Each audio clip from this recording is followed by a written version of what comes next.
Então foi aí que me veio essa ideia de pensar nessa ideia da tanoaria, que é a história de ripas de madeira maciça. Todo mundo sabe como que é um tampo de violão por fora, como é que é a cara do violão, mas pouca gente sabe que por dentro ele tem um monte de madeirinha colada.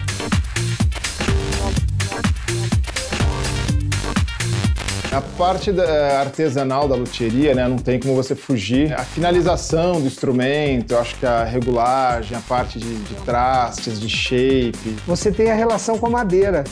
E é isso que eu preciso. Eu sei o que eu quero do instrumento.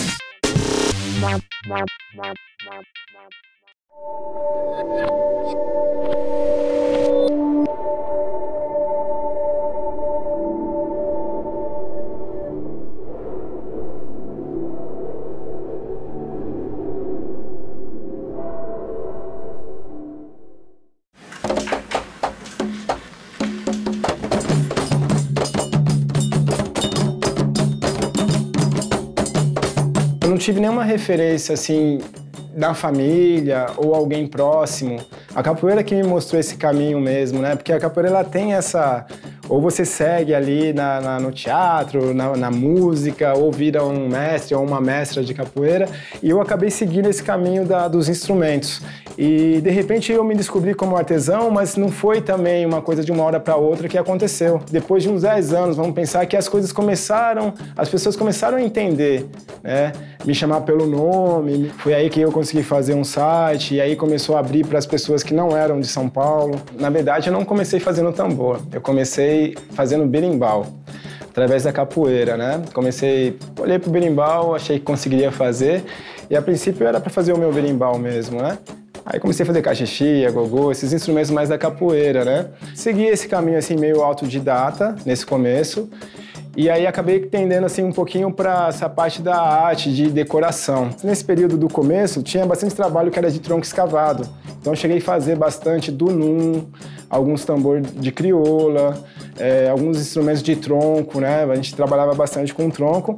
Eu considero o tambor de crioula um dos tambores mais artesanal assim, que existe. Por que eu falo isso? Ele é um tronco de uma árvore, um tronco escavado, e ele tem essas cravilhas. Nesse tronco tem os furos. E a tensão que dá de um lado para o outro que faz, né, ele ficar esticado. Então aqui a gente não tem nenhuma argola, não tem nenhum metal, não tem é só madeira e couro, né? Então eu acho isso aqui bem bacana. Então foi aí que me veio essa ideia de pensar nessa ideia da tanoaria, que é a história de ripas de madeira maciça. E aí eu comecei a pensar em instrumentos que era feito de tronco escavado nessa técnica, né? Que é a mesma técnica da barrica, do barril, né? Primeiro a gente corta a ripa assim, nesse formato, mas nós vamos montar ela em ripas, né? Conforme o tamanho que a gente quer, a gente monta ela e a gente vai envergar ela ao contrário. Um tambor de água fervendo, nós colocamos no tambor de água fervendo. E aí quando nós puxando a mão na corda, vai fazer o formato dela e vai ficar nesse formato aqui já. Aí nós vamos e colamos elas todas simples que nem estou fazendo aqui agora no processo. Antes de colar, a gente tem que secar ela, né? Que a gente seca no álcool. É um processo demorado também de secar no álcool direto. Então depois que a peça sai da água, a gente vai ter que ela tá bastante úmida, né? Bem mofada, a gente vem no álcool, coloca ela aqui dentro para secar.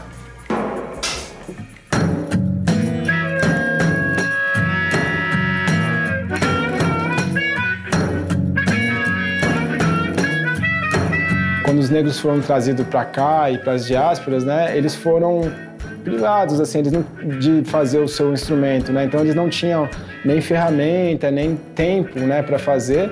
E aí meio que eles acharam uma solução como? Aí que tiveram a ideia de tirar o tampo do barril e colocar o couro, né?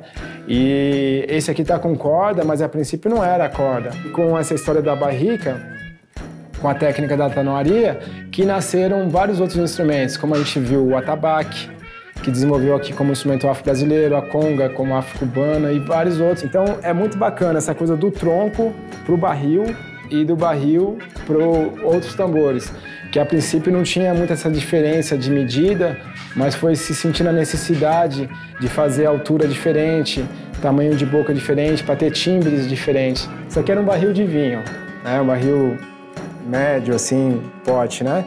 E eu peguei o barril, desmontei, colo ripa por ripa, arranco toda a parafina. E esse aqui é um ilu, né, de barrica, e ele é feito com pele dos dois lados, né? Então a gente tem a pele dos dois lados. Para mim, o tambor, ele é sagrado. Vamos pensar no tambor tradicional que é de tronco, né? Então, ele era um tronco que tinha vida numa árvore e uma pele animal, né? Esse instrumento, ele vai trazer alegria, vai dar energia para quem está tocando, né? E também para quem está ouvindo, né? Então, o tambor, ele tem essa força de tanto no profano quanto no sagrado. Eu acho que eu estou fazendo isso há 22 anos. Eu acho que é pouco tempo, 22 anos, se a gente for parar para pensar. Esse nome Instituto Tambor, ele nasceu em 2009, final de 2008, assim. Foi numa parceria que eu tive com o mestre Saloma Salomão. E eu achei interessante, né? Achei forte no começo, pô, mas instituto e tal. Mas o que eu pensei? Instituto Tambor por quê? Um espaço com tudo relacionado a tambor. Então está envolvido capoeira, dança, construção de instrumento, música, história, né?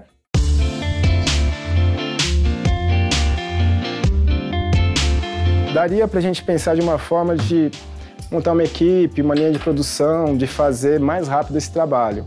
Que aí, no caso, seria ter uma estrutura maior, mais pessoas trabalhando, né? Que é possível. Só que a proposta do Instituto Tambor é justamente o contrário. Então, a gente está nessa ideia de fazer um instrumento pensando no quê? Durabilidade, qualidade de som, estética. Então, a gente gasta muito mais na matéria-prima, a gente coloca muito mais tempo para chegar nesse resultado. Varia, assim, de 2, 4, 6 meses para ficar pronto. A gente tem essa ideia de fazer o instrumento para a pessoa. Então, ela pode trazer uma ideia que a gente customiza o instrumento, coloca ali o detalhe que ela... Ou uma imagem, uma simbologia.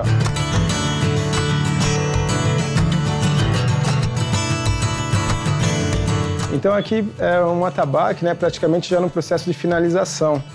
Então já foi encourado, né, nessa parte no processo de afinação na chave, que acaba sendo um pouco mais prático, né, de fazer, para dar um acabamento final. Então desmonta, tira a pele, dá uma lixada por dentro.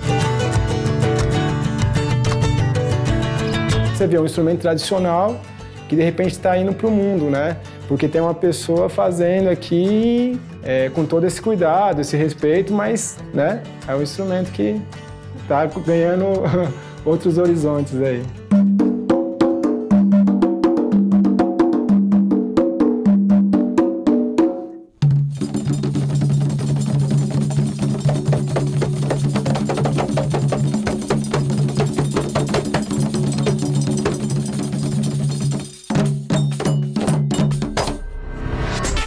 Eu comecei a construir instrumentos sem nunca ter um livro sobre luteria, sem nunca ter feito um curso, sem nunca ter entrado numa fábrica de instrumentos. Eu nunca... Foi simplesmente madeira na mão e um som na cabeça e vamos ver como é que eu consigo fazer isso.